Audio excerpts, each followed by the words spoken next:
This is the world's hardest phone to film.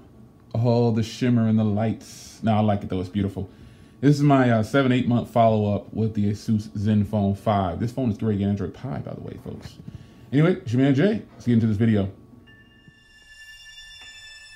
Hey guys, welcome back to another video. It's your man Jay Will. So Asus released this phone a very long time ago. I actually bought it back around launch, and I used it every day for a very long time. I mean, a very long time.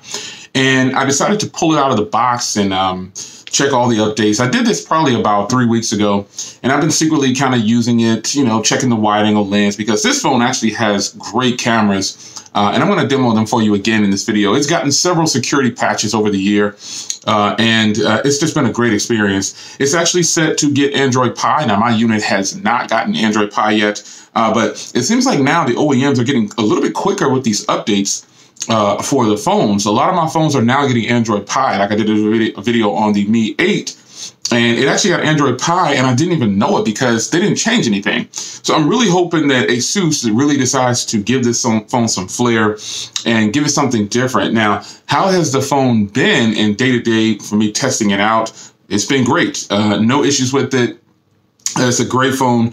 One thing I will say is, though, the Snapdragon 636 is just not as snappy as I would want it to be. It has that stutter and hesitation a lot of times that I'm just not feeling right now. The animations and everything on the phone is cool, but the phone itself, the experience is really close to stock. It actually looks stock, but this is actually Zen UI, and people often ask what I did to get the icon pack like this. Well, this is just how it is on the phone. I didn't do anything. I fired it up, and this is what it looked like, and I just liked it. So I didn't really bother to change anything. Just been kind of using it as is. Now, the overall experience with the phone, can it be used daily? Of course it can. It's a great phone. The most impressive part of this phone is the battery and the camera life, and the hardware is absolutely stunning. You don't get good hardware like this anymore at these prices.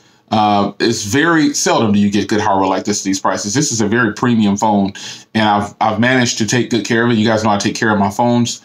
Keeping them in boxed away, or at least in a little big, I have a big shelf that I keep them in to make sure they stay in pristine condition. But when you're measuring a phone, there's only a few things that you can actually measure it by, and that's the performance, the battery, the cameras, things like that. And if it doesn't do well in those main areas right there, it tends to fall off, and people don't really pay it any attention anymore. But this phone right here, it's not that it's ahead of its time. It's just that it's not a phone that was heavily promoted in the US. Now, the Asus Zenfone 5 is a phone that I considered picking up a while back. But after having the Zenfone 5Z, but after having the Zenfone 5, I just kind of felt like there's no need for me to get that. You know, there's other phones that I'm going to get. The phone was $499 for the Snapdragon 845 version of this phone, and I'm sure it flies. However, having this phone, I didn't sell it. I was going to sell it and grab that device, but I just chose not to. I really liked the phone. I didn't really feel like I was going to get that much more by taking a loss on selling this phone financially and then grabbing the other one just for review purposes. So I have other phones that are Snapdragon 845s, so I'm pretty sure it would have been a really snappy phone just like those phones. However, this phone isn't bad. It's just that extra snap just isn't really there that I'm used to after having so many other phones that are in the 625. Now, I think this had, with this having the 635, that's probably one of the main turnoffs about this phone. If they would have put a 625 in this phone, I think I probably would have really loved it. I wouldn't even shaken a leg at several phones for personal use. This phone does work in the US with LTE. It's kind of spotty though, so keep that in mind if in fact you are using this in the US or you're still deciding to purchase this, because the price is much lower than when I got it at launch. And that's the thing about early adapters. You know, you don't get the pleasure of getting the best deals up front when you jump out there. And then that's fine, because this is a phone that wasn't sold in the US and is not sold in the US officially. Their Z line of this phone is. But overall, man, the battery life has been great on here. You know, the phone has Type-C and a headphone jack and a great set of great speakers on here. It's just a all-around good-looking phone and a good performer. And I think it's one that you should still pay attention to, even at this late in the game in 2018, because it is getting Android Pie. Now, again, mine doesn't have it yet, but I'm sure it will get it. The cameras on here, Well, they're good. This phone actually has a wide angle lens that shoots at 1080p, but the main camera shoots in 4K. So these are things that most phones in this price range, and I mean the build quality and everything, all this packaged together is great. You know, the footage that you get from this phone with the wide angle lens is absolutely stunning. Here's that great wide angle camera here. You can't adjust the camera before and after you hit record. You have to set it to wide angle ahead of time, and then you'll be able to get the wide angle shot. But this is a wide angle shot, and it is absolutely great, man. You get a lot in view. These cameras are really, really good. Microphones are very solid, and this is just what it is. Let's take a look over here. You can see I can stand, I'm really close to this thing, but that wide angle is really shining through. And I'll switch to just a regular field of view for you so you can see the difference. Sorry, I was covering the camera a little bit. Now here's the rear camera at 1080p at 60 FPS. No 4K at 60 FPS, but this 1080p at 60 FPS is actually really, really solid. Really like it. Nice and smooth. Take a look at the plants down here. Little bushes.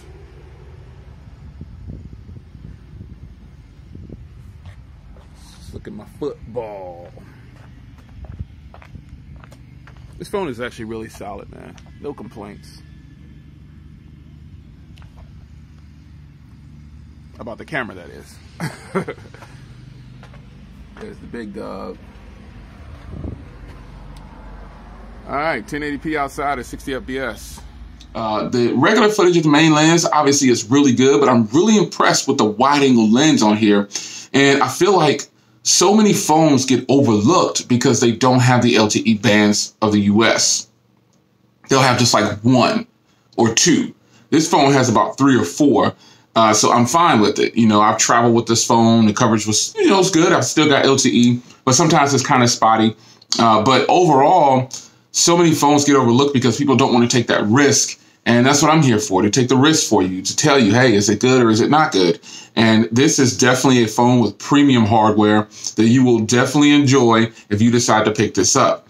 I'm impressed. And I think I was always impressed since the beginning. The screen is beautiful. There's just a lot going on here. And the only reason that would sway me from using this as a daily driver is I've now gotten used to the snappiness of phones like the OnePlus 6T, the Galaxy Note 9. I'm recording this, by the way, with the front camera on the OnePlus 6T. So salute to the 6T crew. Decided to get the use out of them. I know I have DSLRs and things like that and all these big lenses, but sometimes I just want to come down in the kitchen, put it on a tripod, record with no special effects, no nothing, just record and get it out there to you. And that's what I do. I take advantage of these phones. But, you know, this phone is absolutely stunning. And, you know, when you compare it, yeah, the cameras are just, they're good for what they are. They're not the best set of cameras, but I really like that wide angle lens. And truth be told, I use this phone along with the G7 for a lot of wide angle shots before I had my GoPro Hero 7 Black.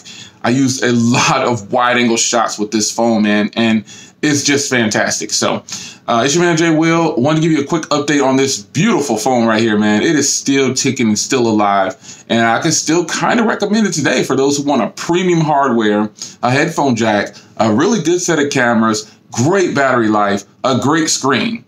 The lag that I experienced, I shouldn't call it lag, that not so snappy feeling that I experienced, you might not ever see that because you might not have as many apps as I have. There could be something in the background and the processes that is holding it back like that every now and then, but it's not something that's happening regularly. So keep that in mind. But just wanted to share that with you. So it's your man, Jay Will. I'll see you guys in the next video. I hope you enjoy it. Take care.